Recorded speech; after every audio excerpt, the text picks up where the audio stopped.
Fala galera, boa noite a todos. Estou saindo mais cedo justamente para dar sequência no assunto anticoncepcional oral. Falaremos do DIU então, dispositivo intrauterino. O DIU ele é colocado dentro do útero pelo seu médico ginecologista, mas é um procedimento simples, um procedimento ambulatorial. Daí temos o DIU hormonal, o famoso DIU Mirena, e o DIU de cobre. Então o DIU hormonal, apesar dele ter hormônio, a ação do hormônio realmente é mais local e não sistêmica, como é o anticoncepcional oral. Então ele não tem uma primeira passagem pelo fígado e ele não gera tantos efeitos colaterais. Na teoria é assim e na prática também. Na prática eu vejo pacientes com os hormônios livres ainda funcionantes, mesmo em uso do DIU Mirena, assim como no uso do DIU de cobre, né? O DIU de cobre não tem hormônio, então seria aí a melhor opção.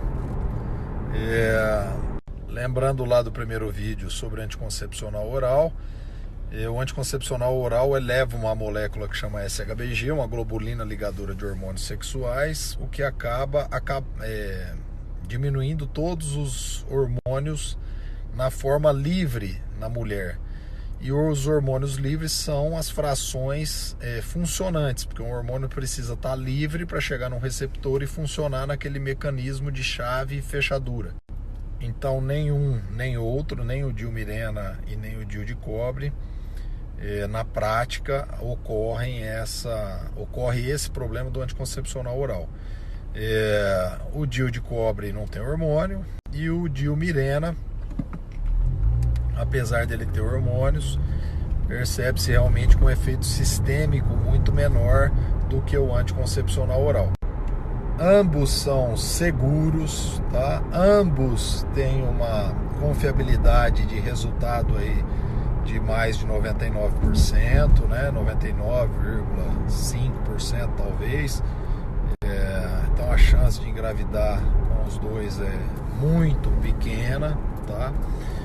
Não tem a questão de esquecer, né, de tomar, no caso do anticoncepcional oral, esquecer de tomar o comprimido. Praticamente não há contraindicações, tá? Médicos que não gostam de usá-lo é que geram as contraindicações relativas ao uso.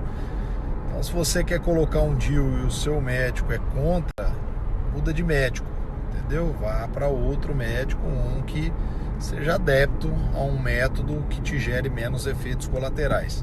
Aquela historinha de eu tenho endometriose, eu tenho SOP, síndrome do ovário policístico, eu tenho que usar anticoncepcional, aquilo também não existe, tá? Tem inúmeros pacientes que têm SOP, que têm endometriose, que não usam anticoncepcional oral.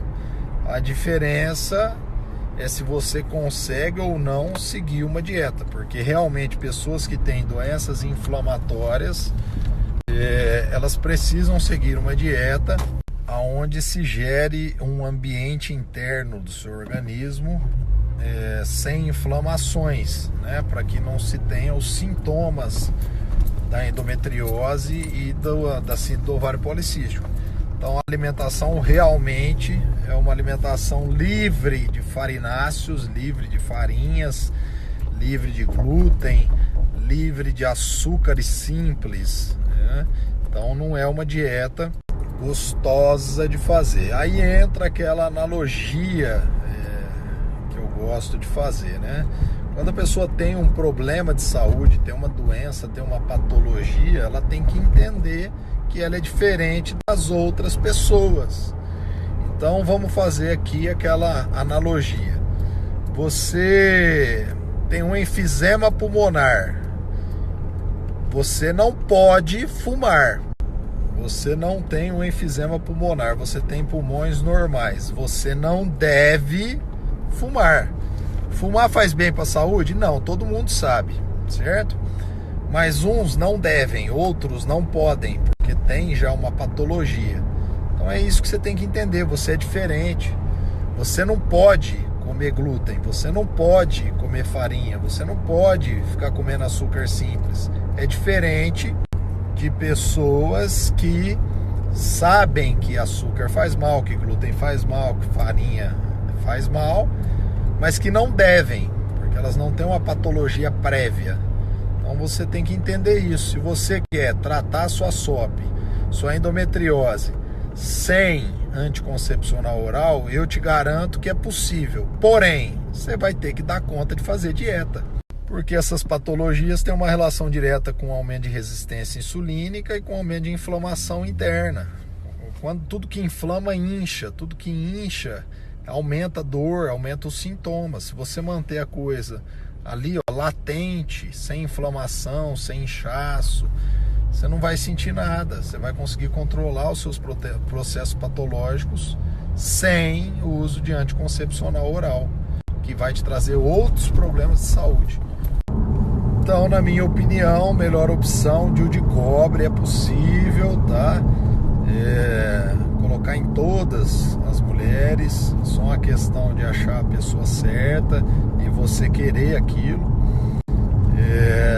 O DIU Mirena é uma segunda opção, depois do DIU de cobre, mas também é uma opção excelente, perto de anticoncepcional oral. Não dá para se comparar os efeitos colaterais, isso na teoria e na prática. Aí temos o anel Nuvaring, o anel que você coloca e tudo mais. Não aconselho, tá? Teoricamente ele teria também menos efeitos sistêmicos, mas na prática vejo o aumento de SHBG elevadíssimo, deixando a mulher sem hormônios livres.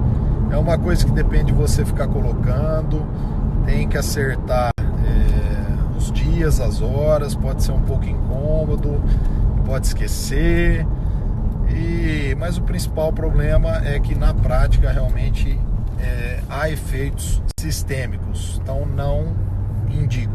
Hormônios injetáveis são hormônios sintéticos análogos injetáveis, né? E aí você vai pensar da seguinte maneira: tudo que precisa funcionar por mais tempo tem uma meia-vida mais longa. E se tem uma meia-vida mais longa, coloca na sua cabeça que gera mais efeitos colaterais. Então os injetáveis não são opções boas também, geram inúmeros efeitos colaterais. Por quê? Porque apesar deles não terem a primeira passagem pelo fígado, não serem via oral, eles não são bioidênticos e eles têm que durar mais, né? Porque são injetáveis, então eles têm que durar no mínimo aí 30 dias, né? Tem outros que duram 3 meses, 6 meses. Pior ainda, quanto mais você aumenta a meia-vida, pior é. Perceba que os hormônios bioidênticos, hormônios seus, na verdade, endógenos, são hormônios produzidos no dia a dia, são hormônios produzidos à noite, principalmente no sono profundo. São hormônios que fazem variações durante o dia. Ou seja, não são hormônios que são produzidos uma vez por mês ou uma vez a cada 3 meses. Então, quanto mais se foge da fisiologia, pior é. Então, não são opções. Muitas pessoas perguntaram sobre o risco de tromboembolismo.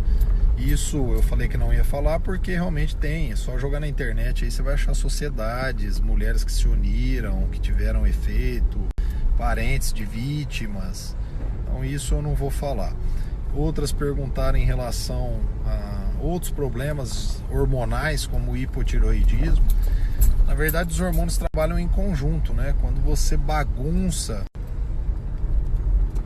um hormônio, você pode sempre afetar outro, tanto os antagônicos àquele, como os sincrônicos, né? Os que trabalham em conjunto e como os que trabalham anulando o efeito um do outro. Lembrando também que hormônios dependem de receptores para funcionar. E lembrando que os hormônios sintéticos análogos ocupam receptores e enroscam na hora de sair, que é aquele efeito que eu falei de chave fechadura, de cópia de chave mal feita.